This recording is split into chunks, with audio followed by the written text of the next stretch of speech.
that is destined to become a germ cell. That means an egg or a sperm.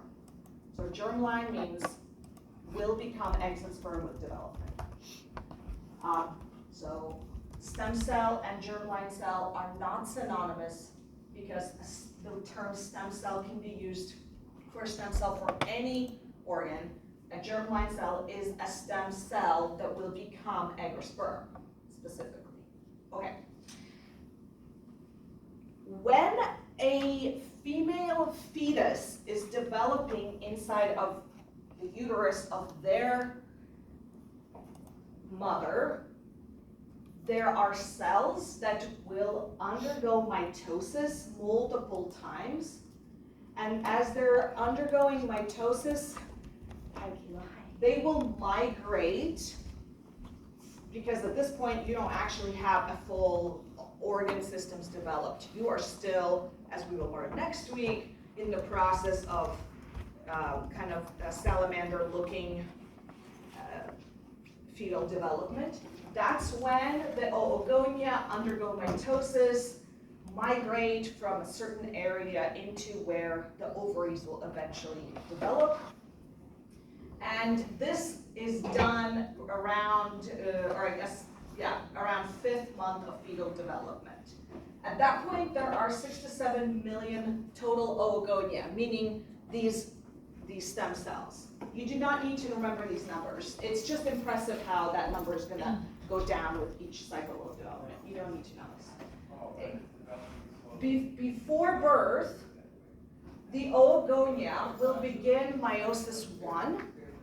Specifically, it will be the prophase 1 of meiosis 1, so really the first step. And they will become primary oocytes. So at birth,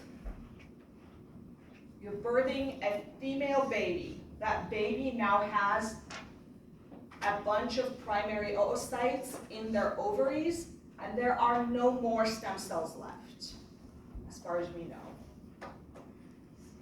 The primary oocytes are not just like in a clump or anything. They are each surrounded by a layer of small flat cells that have a generic name called follicular cells. So we've seen this already. It's not on that picture yet. I will get to it. Is that you have a developing egg, so primary oocyte. It's technically still diploid, and it has a sphere of very thin, flat, kind of squamous epithelium type, but they're not, looking cells, and that will be our follicle. So there are about 2 million primary oocytes at birth. What happened to the rest of them? They seem to degenerate. 90% of these 2 million will undergo atresia, which means just degeneration in childhood, like before anything even happens to them.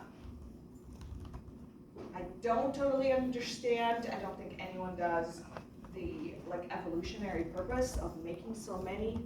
People think that there might be some sort of a selection process that these cells go through, but we don't know any of that. We just know a person's born with a lot, and by the time they start puberty, they're way less, 10%. So by puberty, we have about 200,000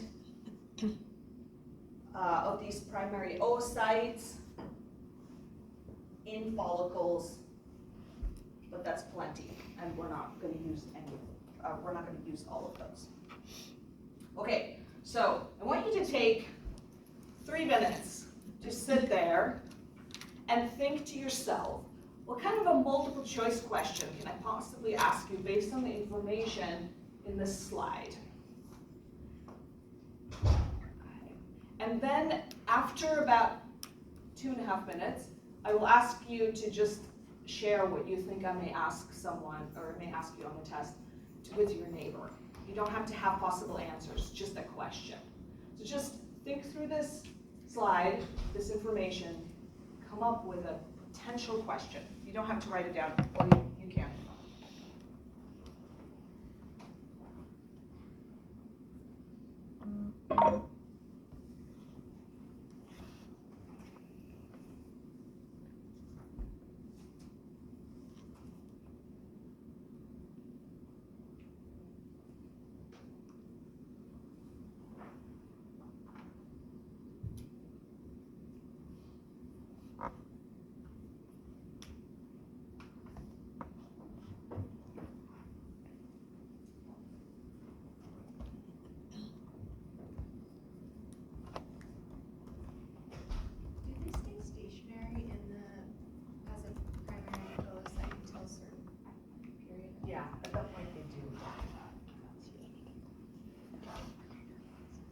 30 more seconds and then share with a neighbor 1 or 2 questions that you think Good kind asked of based on this.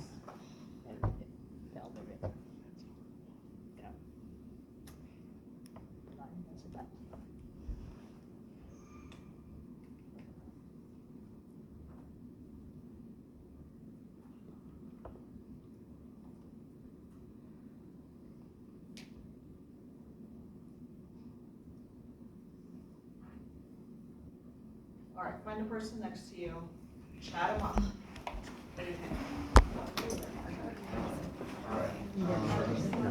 Mommy, I know talk about what choices. Trying to think of a possible multiple choice question she could ask based on the slide. For that, can I say What? answer for that? I'll ask the AI. I mean, ask when they began. At what point does Ogonia become a primary oocyte? At what point does an Oogonia become a primary oocyte? Maybe just the process. When they begin meiosis one, before birth. Yeah. Could also ask if there's any Ogonia. After you're born. Yeah. How many are they? Yeah. So primordial oocytes would be like way before this, like right after, like early pre this 2 to 5 months. Yeah, technically, oogonia are primordial oocytes. Yeah. Let me think about so many terms. Right. I was looking at somebody was talking about the primordial oocytes, but it was like early but I mean, you're probably splitting hairs, right? Yeah. Well, primordial follicles have the. Very primordial, very first. The very first cells that end up becoming the oogonia. And they're still germline diploid, Meiosis happens during fetal development. but they are not. Forms when the Okay, so before birth. Right. granulosis Yeah. becomes Okay, oil. give me a question, a couple of questions that you think might be asked based on this information. Maria.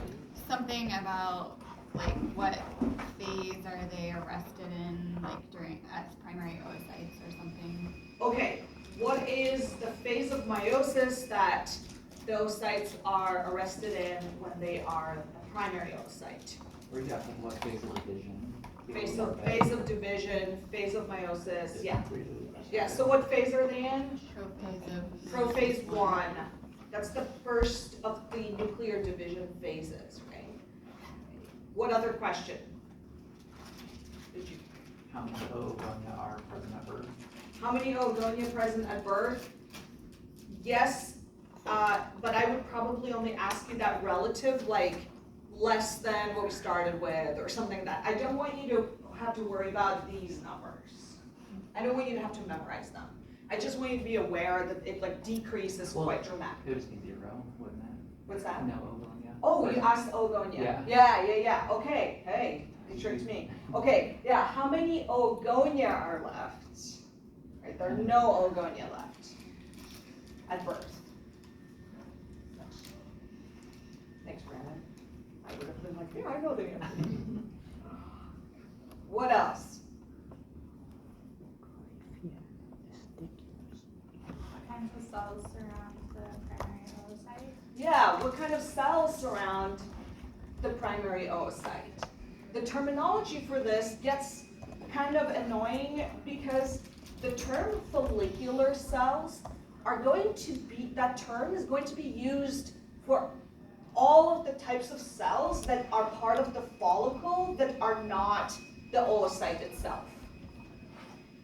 But right now, it's a generic term. Later, we're going to see that follicular cells there's different kinds, like granulosa cells versus T-cell cells. Those are still considered follicular cells, but they have a more specific name. At this stage, they're just generic follicular cells.